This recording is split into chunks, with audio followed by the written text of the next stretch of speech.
Inauguration on this Wednesday, June 4th, here in South Korea. President Lee Jae-myung vows national unity in his speech at the National Assembly early this morning to mark a no-frills inauguration ceremony following the snap election the day prior. Meanwhile, at the Yongsan Presidential Office earlier this afternoon, the new president nominates a prime minister and intelligence chief while naming 4 aides, including his chief of staff. And an emergency economic task force will be launched to address the bread and butter issues affecting ordinary South Koreans and to navigate trade talks with the US amid the latter's tariffs. Welcome to the Daily Report for this Wednesday, June 4th. President Lee Jae-myung has pledged to become a leader for all, regardless of their political inclinations. The remarks were shared during his inauguration ceremony earlier this morning at the National Assembly. Our correspondent Shin Ha-young starts us off. 나는 헌법을 준수하고 국가를 보위하며 조국의 평화적 통일과 국민의 자유와 복리의 증진 및 민족 문화의 창달에 노력하여 대통령으로서의 직책을 성실히 수행할 것을 국민 앞에 엄숙히 선서합니다. President Lee Jae-myung took the oath at the National Assembly in a scaled-down inauguration on Wednesday, keeping the ceremony brief and focused as he started his term without a transition committee. In his inaugural speech, he emphasized national unity, which he has highlighted throughout his campaign, saying he will embrace everyone and be a president for all. 이제 출범하는 민주당 정권 이재명 정부는 정의로운 통합정부, 유연한 실용정부가 될 것입니다. 분열의 정치를 끝낸 대통령이 되겠습니다. During the inauguration, he caught attention by wearing a red, white, and blue tie, symbolizing his message of unity across political affiliation. He pointed to reviving the domestic economy as one of the top priorities of his administration. 민생 회복과 경제 살리기부터 시작하겠습니다. 불황과 일전을 치른다는 각오로 비상경제 대응 TF를 곧바로 지금 즉시 가동하겠습니다. Regarding his diplomatic policy, he emphasized pragmatic, national interest-focused diplomacy to turn the global economic and security challenges into opportunities that maximize national benefits. 굳건한 한미 동맹을 토대로 한미일 협력을 다지고 주변 국가의 관계도 국익과 실용의 관점에서 접근하겠습니다. He also pledged to boost the nation's culture industries, stressing that culture is economic as well as global competitiveness. 대한민국의 문화산업을 더 크게 키우겠습니다. 적극적인 문화예술 지원으로 콘텐츠의 세계 표준을 다시 쓸 문화 강국, 글로벌 소프트 파워 5대 강국으로 도약할 것입니다. After the inauguration, he had lunch at the National Assembly with Speaker Woo Won-sik and leaders from both the ruling and opposition parties, demonstrating his commitment to national unity from the very first day of his term. There, he expressed his hope that by making necessary concessions and compromises, policies that everyone agrees on can be created to help people live better lives. Crowds gathered to witness history as Lee Jae-myung took office after winning the snap presidential election with 49.42% of the vote. And having consistently emphasized national unity, all eyes are now on how he will turn those words into action. Shin Ha-young, Arirang News. We turn now to the Yongsan Presidential Office, where the president has tapped the first 6 people to potentially join his administration. Oh Seong tells us who they are, but first begins with his earlier engagements in the day. Day 1 of the Lee Jae-myung administration began at the break of dawn, with the new South Korean leader's duties beginning upon the National Election Commission's confirmation of his presidency. As he stepped out for his first commute from his home in Gyeonggo District, Incheon, Lee and First Lady Kim Hae-kyung spent about 10 minutes shaking hands with supporters and expressing their gratitude. As per tradition for all newly elected leaders, President Lee made a visit to the Seoul National Cemetery to honor the nation's war dead and heroes before heading to the National Assembly for his inauguration ceremony. Despite his push to move the presidential office back to the palatial grounds of Cheongwade, undoing his predecessor's relocation to the city centre, Lee launched his administration in Yongsan. Awaiting his arrival, the flag bearing the presidential phoenix was once again raised as of early Wednesday.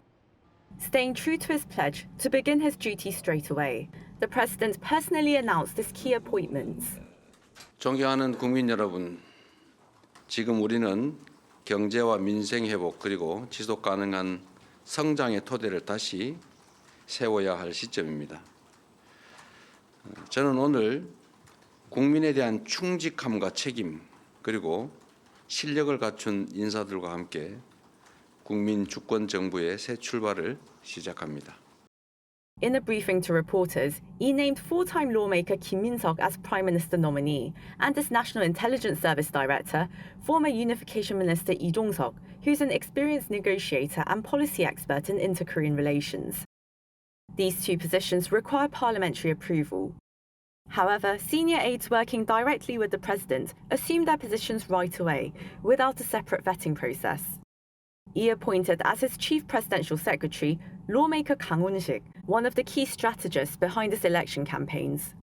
Former ambassador to Russia Wi Song-lak now heads the National Security Office as National Security Advisor.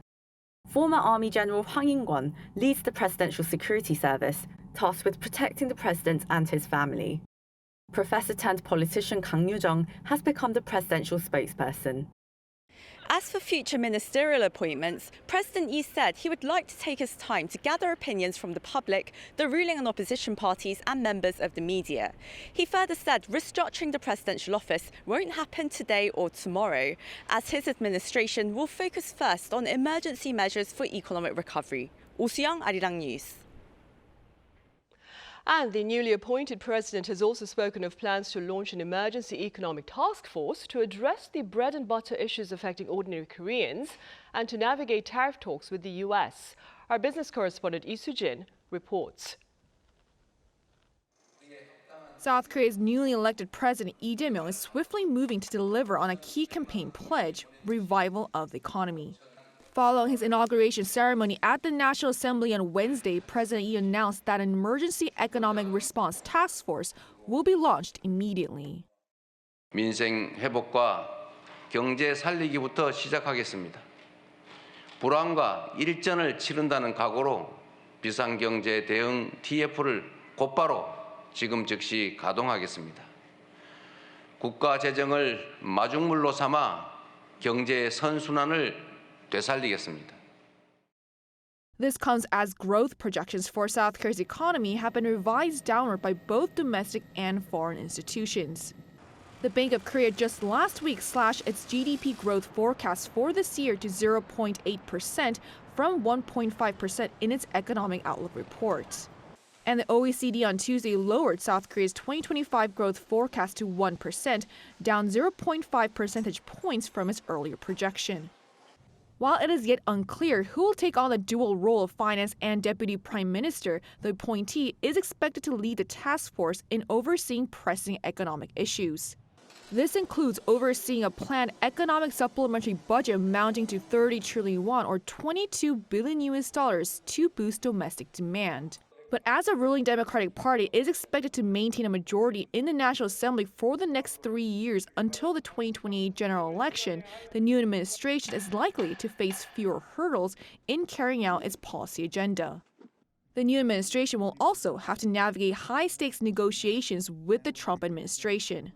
Korea and the U.S. held high-level trade talks in April where the two countries agreed to reach a comprehensive agreement dubbed the July Package by July 8th, the day that the 90-day pause on Trump's reciprocal tariff rates on foreign nations is set to expire. The Ministry of Economy and Finance is also expected to be restructured as Lee, since his candidacy, has pledged to transfer the Finance Ministry's budgeting role to a separate body. The ministry currently oversees both economic policy and budget allocation, but Lee argues this concentrates too much power in one place. The separation of the budgeting function is expected to allow other ministries to gain more autonomy and accountability over their spending, while allowing the finance ministry to focus more on coordinating overall economic policy. Lee Soo-jin, Arirang News. Meanwhile, the president's first diplomatic engagement may be a phone conversation with his American counterpart Donald Trump as early as this evening. Our foreign affairs correspondent Pei Eun-jae covers this possible exchange and more.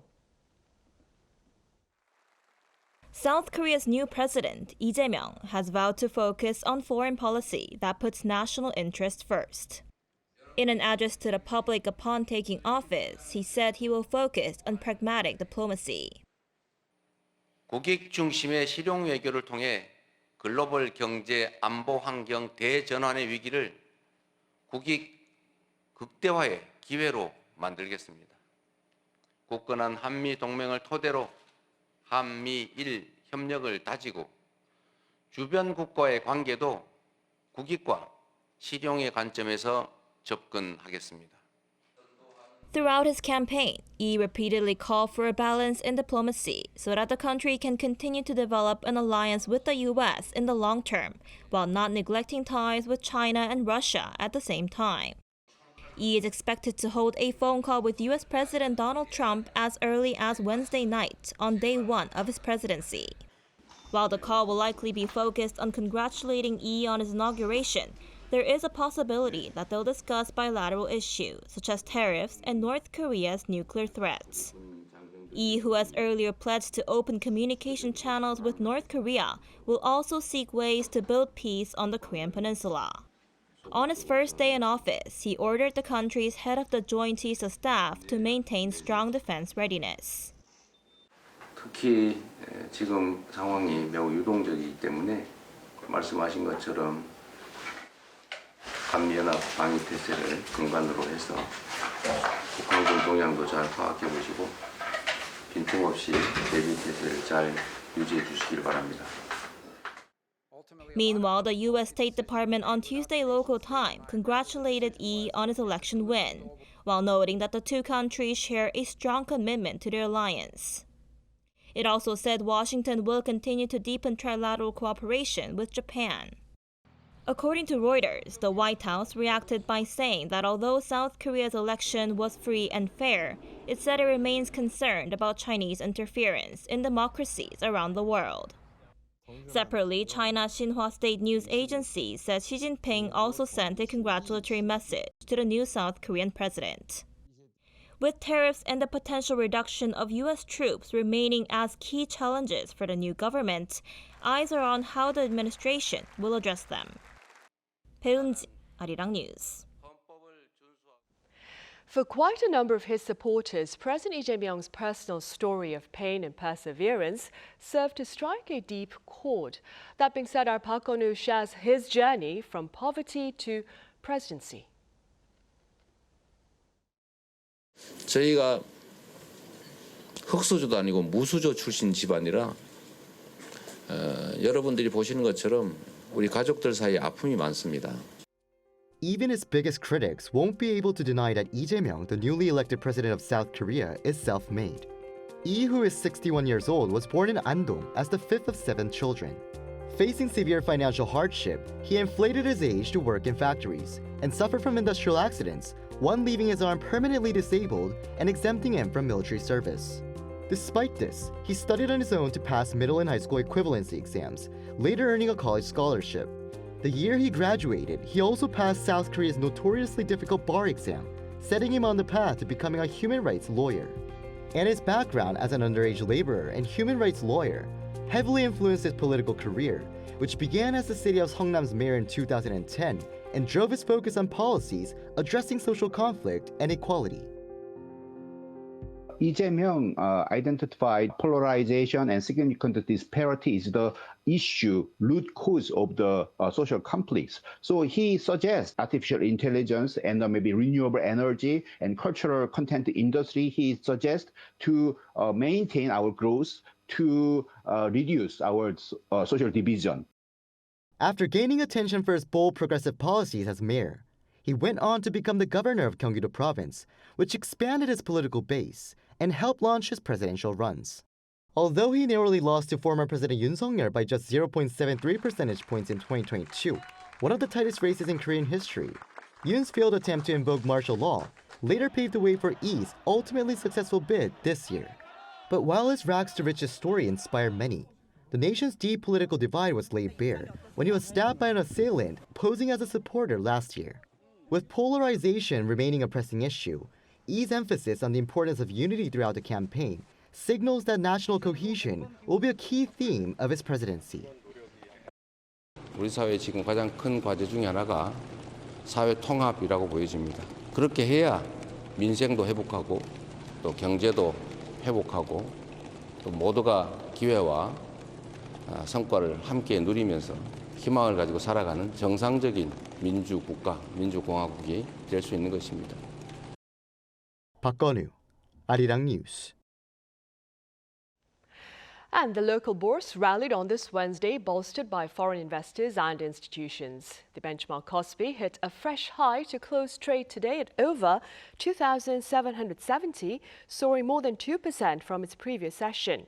This is the first time in some 10 months that the index has closed above the 2,770 mark.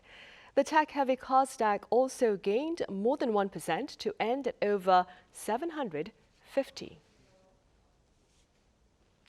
In other news, in an official declaration earlier on Tuesday, U.S. President Donald Trump reportedly confirmed the imposition of 50% tariffs on steel and aluminum imports into the American market starting this Wednesday. Our Lee Jae-myung has the latest. The White House says U.S. President Donald Trump signed a proclamation on Tuesday to double Washington's tariffs on imports of steel and aluminum to 50%. Prior to the signing, White House Press Secretary Caroline Leavitt confirmed the tariff hike to reporters. The president will be signing that executive order today, and steel and aluminum tariffs will be going to 50%, yes. The hike comes as Trump said that the increased tariffs will be more effective in countering foreign countries that offload low-price access metals into the U.S. market. The 50% tariffs on imports of steel and aluminum took effect at 12:01 a.m. on Wednesday. According to Trump's proclamation, the previous 25% tariffs have helped provide critical price support in the United States market. However, he added that they have not yet enabled these industries to develop and maintain the rates of capacity production utilization that are necessary for the industry's sustained health and for projected national defense needs. He also said he's determined that increasing the previously imposed tariffs will provide greater support to these industries and reduce or eliminate the national security threat posed by imports of steel and aluminum articles and their derivative articles. Meanwhile, the White House also said that Washington has sent a letter to all of its trading partners to remind them of the trade negotiation deadline. USTR sent this letter to all of our trading partners just to give them a friendly reminder that the deadline is coming up, and they are in talks. The 90-day pause on the reciprocal tariffs is set to end on July 8th, with Trump optimistic that Washington is on track for positive outcomes from ongoing negotiations. Lee Jae-myung, Arirang News.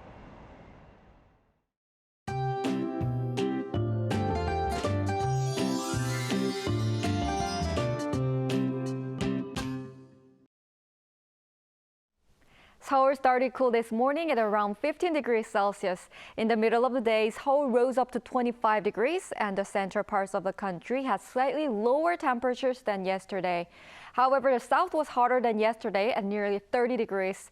The temperatures will get higher tomorrow in most parts of the country. Under clear skies, the ultraviolet index will be high to very high from the morning tomorrow. It will stay at very high levels across the country between noon and 3 in the afternoon when the sun shines strongly. Make sure to protect yourself from UV rays. Tomorrow morning, Daejeon and Gyeongju will start off at 14 degrees, Chuncheon at 12 degrees. Daily highs will move up to 27 degrees in Seoul, 29 degrees in Daegu and Gyeongju. Temperatures will start to rise again next week. Please take care of your health. That's all for Korea. Here are the weather conditions around the world.